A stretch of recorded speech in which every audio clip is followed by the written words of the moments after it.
AP revenue లోటు వివరాలు తనకు తెలియవని కేంద్ర ఆర్థిక మంత్రి నిర్మలా సీతారామన్ అన్నారు.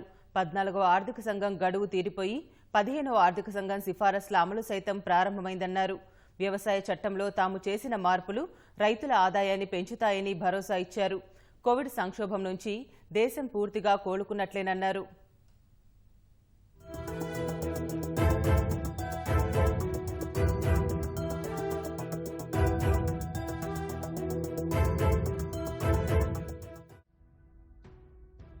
ఏపీ డిమాండ్ చేస్తున్న పెండింగ్ రెవెన్యూ లోటు 14వ ఆర్థిక సంఘం సిఫార్సులకు సంబంధించిందని, ఆ ఆర్థిక సంఘం గడువు తీరిపోయిందని కేంద్ర ఆర్థిక మంత్రి నిర్మలా సీతారామన్ పేర్కొన్నారు.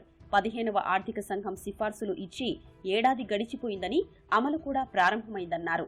అప్పట్లో మా మంత్రిత్వ శాఖ దీన్ని చర్చించిందని, వారు ఏ పరిష్కారం చెప్పారో తనకు తెలియదన్నారు.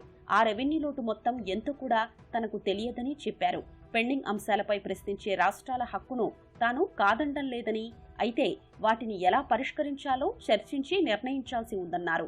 రాష్ట్ర పర్యటనకు వచ్చిన ఆమె రెవెన్యూ లోటు, ఇతర అపరిష్కృత అంశాలపై విజయవాడలో ప్రస్తావించగా ఈ విధంగా స్పందించారు.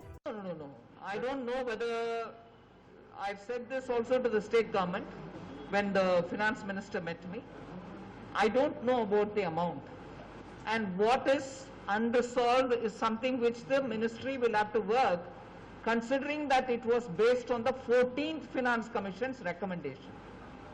Meeru cheppe that deficit or that unresolved matter pertains to the recommendations of the 14th Finance Commission. 14th Finance Commission's term is over. So it is an issue which has to be discussed.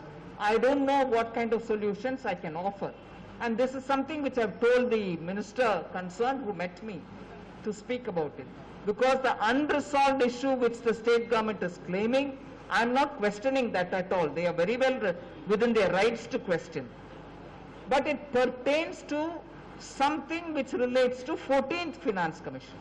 Already 15th Finance Commission's 1-year report has come, that is getting implemented. And 15th Finance Commission will give for the rest of the 4-5 years. You're talking about a recommendation related to 14th Finance Commission. So it has to be discussed. వ్యవసాయ చట్టాల్లో కేంద్రం తీసుకొచ్చిన సవరణలతో మధ్యవర్తులకు మాత్రమే నష్టమని, ఈ అంశంపై విజయవాడలో భాజపా ఏర్పాటు చేసిన సమావేశంలో మంత్రి స్పష్టం చేశారు. దేశంలోని రైతుల ఆదాయాన్ని 2023 నాటికి రెట్టింపు చేయాలన్న ప్రధాని మోదీ సంకల్పంలో భాగంగానే 3 చట్టాలు సవరించామని పేర్కొన్నారు. ఏడాది కాలం పాటు అందరూ భాగస్వాములతో చర్చించిన తరువాతే ఈ చర్యలు చేపట్టామన్నారు. తమ పార్టీ ఎన్నికల మేనిఫెస్టోలోనూ ఈ విషయాన్ని పొందుపరిచామని గుర్తు చేశారు. చిన్న రైతుల రక్షణ కోసం 10,000 రైతు ఉత్పత్తిదారుల సంఘాలు ఏర్పాటు చేస్తున్నామని, రైతులు తమ పంటను అక్కడే నిల్వ ఉంచుకునేందుకు వీలుగా కేంద్ర ప్రభుత్వం చేయూత అందిస్తుందన్నారు. ప్రతిపక్షాలు అపోహలు, అనుమానాలు సృష్టించేందుకు చేస్తున్న ప్రయత్నాల్ని తిప్పికొట్టాలని కోరారు.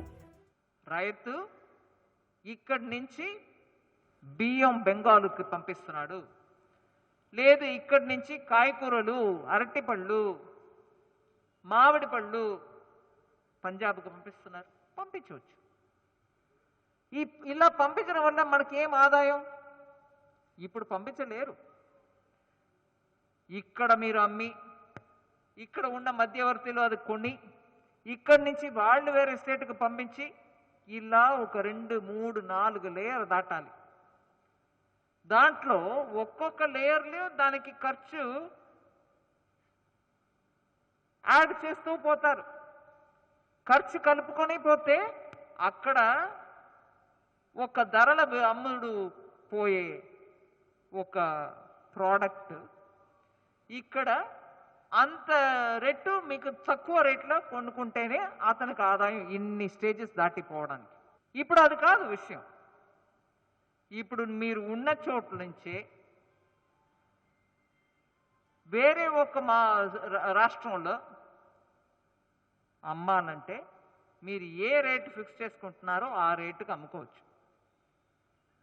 మంచిదనేది రైతుకు అర్థం అవుతుంది, కానీ ఆ మధ్యవర్తులకే